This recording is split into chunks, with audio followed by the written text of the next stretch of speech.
know who is saying, why they're saying it, and why do they think it's okay to tell you what to do?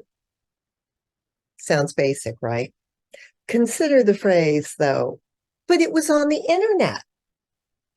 When I was in school, there was a tool called Cliff Notes.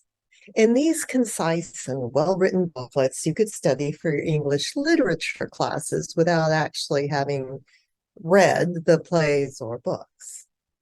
And lately, I've been thinking about that.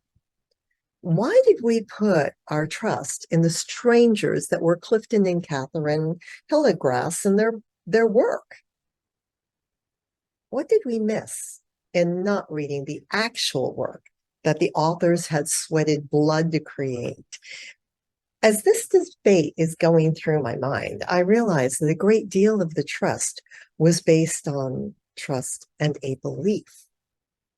The Hillegasses felt that they knew what their customers wanted, a time-efficient way to get to the main points of stories that would help them learn to think about books differently and possibly more critically.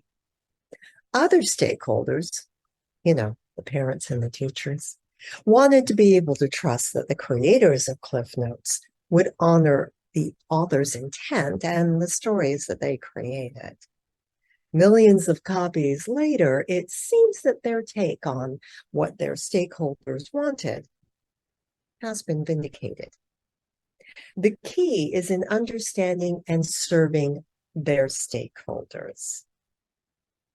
Now, there is a huge movement in the US right now to take control of books that should be available in schools and public libraries, which books should and which would not. Some folks feel strongly that they have inherited or have inherently the right to decide what is appropriate for children and other adults to read. These people, in effect, appointed themselves as being more worthy than any of their adopted stakeholders to decide what is good literature and what is subversive literature to their own professed values and principles. Their professed values and principles. And this brings up a few questions. Did those of us who found ourselves as their stakeholders, did we consent to that? Do these people know what we believe to be appropriate? And what gives them the right to decide that for so many? And more importantly, did they do their homework? You see, telling me that your judgment is better than mine requires that, one, I believe your integrity is larger than your self-interest. And two, I believe in the thoroughness of your research and conclusions. In other words, before you decide anything for any of your stakeholders, do your homework. What do they care about? And why is that important to them?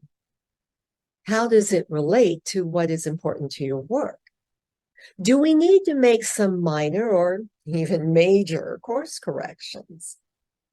In other words, are we telling people what they want, why they want it, and shoving deliverables down their throats because that's what we made? Or are we partnering with the people that we claim to serve? This video was brought to you by the Leadership Driven Project Management Academy. Please join us on Facebook. I'm Kimihiro Tsuzimski. Thanks for joining us.